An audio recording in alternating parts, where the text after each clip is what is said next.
To make matters worse, Hillary had to deal with Bill's constant womanizing. I mean, you got to understand that at one time, there was at least 25 women per day coming through there trying to find him. And I'd tell them he's out on the road. You know, they'd get out the door. But Lord, it was bad. Bad. He draws women in, and they are literally mesmerized by this man. It was absolutely like fly to honey. Despite Bill's infidelities, Hillary decided to stay in Arkansas and dedicate herself to their mutual goals. On October the 11th, 1975, the couple wed in a simple ceremony in their living room. Most of the people I know who have been around the Clintons for a long time come to the conclusion that I've come to. The two of them are in love. Walter Lippmann, the great columnist, said, "Love endures when the lovers love not just each other, but love many things together." That, I think, is the essence of Bill and Hillary Clinton. They had a common love, which is for politics, for the game. They love it. It's their life. So, in short, we have a picture of Bill and Hillary Clinton, united by their lust for political power and their shared globalist ideology, a complete disregard for human life, their ability to pathologically look at the American public and lie with a straight face, and all of the other very interesting shared characteristics that they possess, and which has really rocketed them into the stratosphere of political power there in Washington, D.C. But we really need to understand more about the history, the specific details of what they were up to and how they've accomplished what they've accomplished. How did they really get into the positions of power that they're in? How did they prove to the powers that shouldn't be that they should be part of that elite class of, well, psychopaths and crooks who are really the ones in charge of the political side of this charade? And I think everyone out there knows that the politics is really only one side of it, and politicians are for the most part merely puppets and time servers. But at any rate, it is useful to at least demonstrate that to the public. So let's talk a little bit in specifics here about what the Clintons have actually accomplished. And for longtime listeners of this podcast, some of this information will be old news, but it is worth trying to put it all together for the sake of putting all of this in one place so that people who are interested in the Clintons hopefully will be able to find this information. So you might remember, if you're a very long-time listener to this podcast, way back in episode 19, The CIA Ships and the Drugs, we talked about the goings-on in Mena, Arkansas during Governor Clinton's governorship of that state, and how basically the running in of cocaine was very much a part of Bill Clinton's business there, as is his time as governor, and was happening not only under his nose, so to speak, the cocaine coming in under his nose. He had a nose like a vacuum cleaner, according to his brother. But also it was definitely happening with his complete participation. And this is something that we went over in a great degree of detail in episode 19, but let's refresh our memory with some clips from that excellent documentary, The Mena Connection.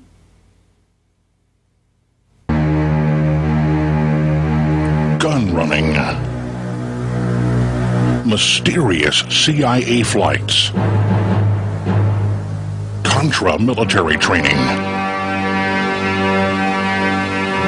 guerrilla pilot training, clandestine airdrops, tons of illegal drugs, millions of dollars in dirty money. Covert activity in some third world banana republic, right?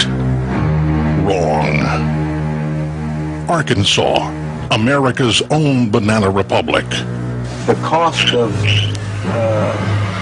living an exciting life is high. You can't sit in Baton Rouge and go to work from 9 to 5 on Monday through Friday and go to the LSU football games on Saturday night and church on Sunday morning and have an exciting life. That may be exciting to 99% of the population, but to me it's not. And the exciting thing in life to me is to get into a life-threatening situation. Now that's excitement. That was the voice of the late Adler Berryman Seal, pilot extraordinaire, soldier of fortune, drug smuggler, undercover agent for the FBI, DEA, U.S. Customs, and the Central Intelligence Agency. Barry Seal, who was ruthlessly assassinated in Baton Rouge, Louisiana in February 1986, plays a pivotal role, along with his C-123K military transport plane he affectionately named the Fat Lady, in chronicling the true history of Iran-Contra. This story is about unmasking the deception that was perpetuated upon the American people at a time in the mid-1980s when a small backward state, Arkansas, became the epicenter of a CIA-like operation designed to do an end run around congressional law. A black operation being backdoored out of the Reagan-Bush White House and set in place in rural western Arkansas under the watchful eyes of then-Governor William Jefferson Clinton. We will expose the ongoing cover-up, which has now spanned 3 presidential administrations, a cover-up designed to keep the American people in the dark about the unthinkable, that trafficking in cocaine is justified in the pursuit of national security and foreign policy. On October the 7th, 1994, Sarah McClendon, the senior White House news correspondent who has covered 11 presidential administrations, beginning with that of Franklin Delano Roosevelt, demonstrated once again that she has the courage to ask the hardball questions other journalists only dare to think. As she confronted William Jefferson Clinton about the Central Intelligence Agency's involvement in nefarious activities set at a remote airport in western Arkansas while Clinton was Arkansas's commander-in-chief, she finally cornered the man who was a co-conspirator in bypassing the Constitution of the United States of America. In doing so, the president was not only forced to address the looming scandal that may impeach him, Clinton once again demonstrated his trademark talent. He lied. Sir, the Republicans are trying to blame you for the existence of a small air base at Mena, Arkansas. This base was set up by George Bush and Oliver North and the CIA to help the Iran-Contras, and they brought in plane load after plane load of cocaine there for sale in the United States. And then they took the money and bought weapons and took them back to the Contras, all of which was illegal, as you know, under the Bolin Act. But tell me, did they tell you that this had to be in existence because of national security? Well, let me answer the question. No, they didn't tell me anything about it. They didn't say anything to me about it. The airport in question and all the events in question were the subject of state and federal inquiries. It was primarily a matter for federal jurisdiction. The state really had next to nothing to do with it. The local prosecutor did conduct an investigation based on what was within the jurisdiction of state law. The rest of it was under jurisdiction of the United States attorneys who were appointed successively by previous administrations. We had nothing, zero, to do with it, and everybody who's ever looked into it knows that. Polk County Prosecutor Charles Blake, the man who initially attempted to investigate the Mena, Arkansas criminal activities, would surely take exception to Mr. Clinton's assertion that, quote, the local prosecutor did conduct an investigation based on what was within the jurisdiction of the state law, end quote. In fact, it was Blake who went directly to then-Governor Clinton to seek funding for his investigation, seeing as how rural Polk County lacked the financial resources to deal with the CIA. When it became apparent that nothing was going to be done on the federal level, that's when I began more actively pursuing it.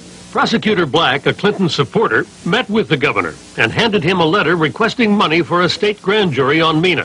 His response to me was that he would get a man, something to the effect that he would get a man on it and would get word back to me. And I never heard back. Years later, Clinton said he offered $25,000 to Prosecutor Black's boss to fund a grand jury. But Charles Black and his boss claim they never heard about any offer of money from Governor Clinton. I believe Bill Clinton's an honest, respectable man, and I have to believe that he did that. But the fact is, I never got that word myself. Blake wasn't the only man affected by uncooperative superiors who for some strange reason seemed willing to turn a blind eye to blatant disregard for America's laws.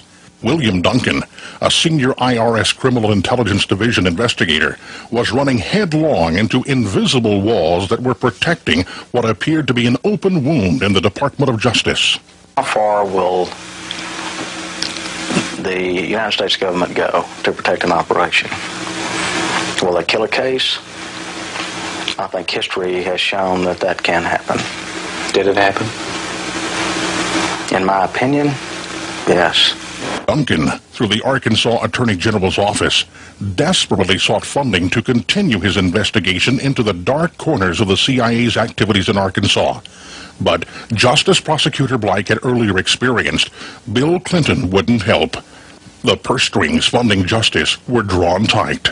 So Clinton's response to Sarah McClendon about, quote, the state really had next to nothing to do with it, end quote, was another lie. The state, under Clinton's control, helped seal the fate of the MENA scandal by not funding a proper investigation. Even more shocking, when law enforcement failed to shield the citizens of Arkansas from the federal government's reckless disregard for the sovereignty of the state and its laws. A citizens group known as the Arkansas Committee gathered thousands of signatures and went directly to Clinton, demanding he lead the investigation. The results of the civilian effort? Continued lies, deceit, and cover-up. What forces could be responsible for compromising the entire system of justice? Bill Clinton certainly knows. He was the governor of Arkansas who allowed the subversion of his state government by the shadowy forces radiating from the Reagan-Bush White House when ex-CIA Director William Casey began using the CIA to illegally conduct secret foreign policy. This serious breach of America's constitutional authority was labeled by the media as Iran-Contra. This documentary will rewrite this dark period in American history and leave you with a gnawing question. Who or what is running this country? An absolutely incredible story, and again, I cannot stress enough how important it is that people look into that through excellent documentaries like The MENA Connection to better understand how Clinton and Bush were both heavily involved in the CIA smuggling in of cocaine into the United States. Again, literally happening under their nose and on their watch, and their active part in complying with and covering up that entire scandal has definitely been a key part in both of their political successes and fortunes. But let's move on. Listeners might also remember the much more recent episode 232 of this podcast, AIG Exposed, in which we talked about the Arkansas Development Finance Authority, because certainly with all of this drug money coming into Arkansas, there had to be a way of laundering that money and cleaning it so it could be used for other purposes. And that cannot happen on such a wide scale and in such a big way without the active participation of some of the highest people in political office in the land. And so it was that the Arkansas Development Finance Authority came to be instituted, not only as a way of people being able to contribute to Clinton's campaigns and then get kickbacks in the form of loans that never had to be paid back, but also deals that involved laundering of drug money. Of course, all with the active participation of Hillary Clinton's law firm, the Rose Law Firm.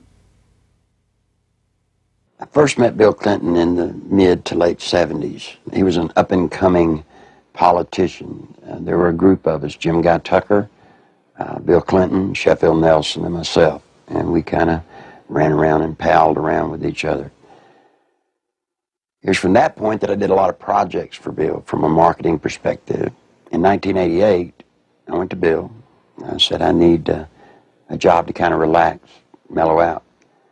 Bill Clinton and Betsy Wright, they suggested that I go to work for a place called the Arkansas Development Finance Authority. And they said my talents could really be used there. It was the best kept secret in Arkansas.